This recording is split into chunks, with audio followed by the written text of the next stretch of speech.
हरे कृष्णा। पुरुषोत्तम क्षेत्र जगन्नाथपुरी धाम की ओर अग्रसर होते हुए भक्तजन ट्रेन में कीर्तन कर रहे थे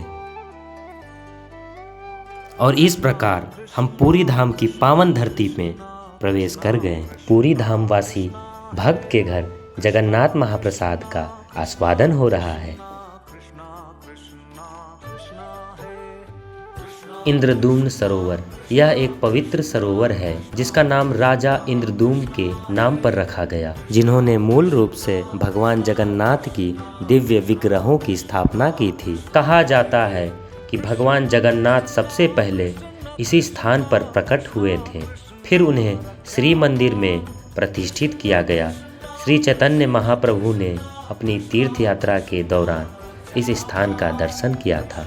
सालबेग समाधि। सालबेग भगवान जगन्नाथ के परम भक्त थे जो मुस्लिम परिवार में जन्मे थे।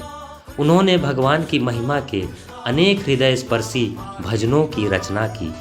उनकी समाधि पुरी के भव्य मार्ग के पास स्थित है, जो यह दर्शाती है कि भगवान जगन्नाथ जाति और कुल से परे केवल भक्ति को स्वीकार करते हैं। गंभीरा, जहाँ श्री चैतन्य महाप्रभु ने अपने अंतिम 18 वर्ष व्यतीत किए। यहाँ वे राधा कृष्ण के दिव्य लीलाओं को ध्यान करते हुए गहरे भाव विभोर हो जाते थे। आज भी वहाँ उनकी चरण पादुकाएं कमंडलू संजो कर रखी गई है। सिद्ध बकुल, यह स्थान नामाचार्य श्रील हरिदास ठाकुर की भजन स्थली है। यहाँ पर एक बकुल वृक्ष है जो आज भी अंदर से खोखला होने के बावजूद 500 वर्षों से जीवित है।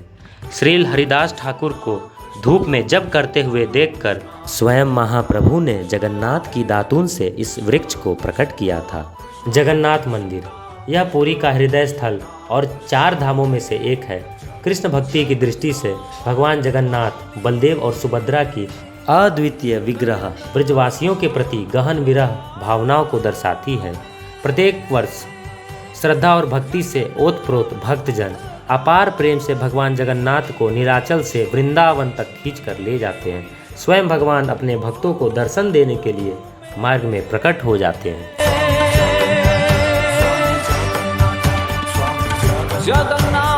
नरसिंह मंदिर, यहाँ पर भक्तों ने नरसिंह आरती गाया। प्रेम से बोलिए लक्ष्मीपति नरसिंह देव भगवान की जय।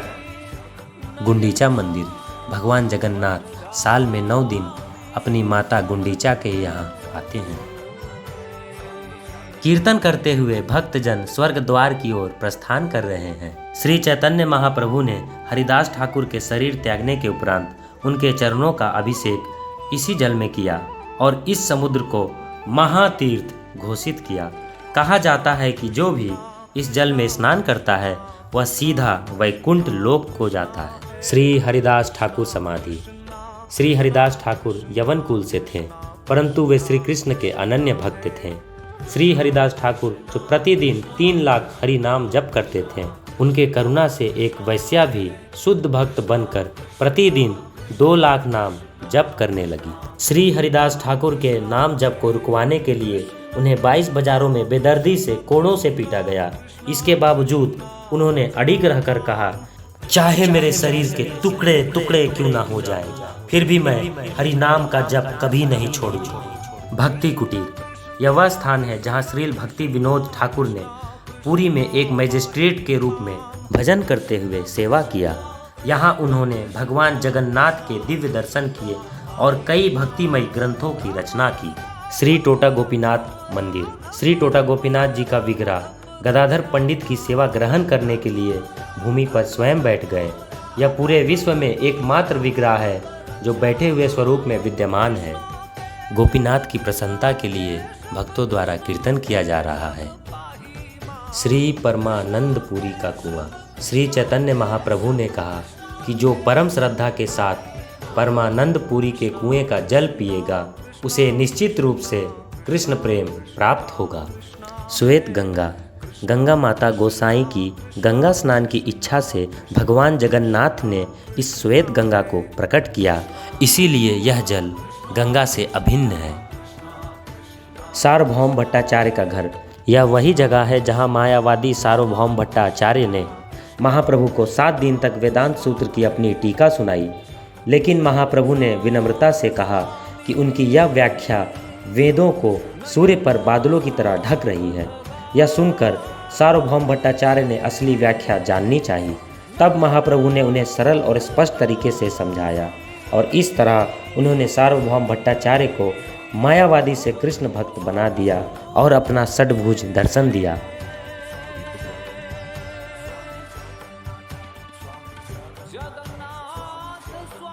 साक्षी गोपाल मंदिर।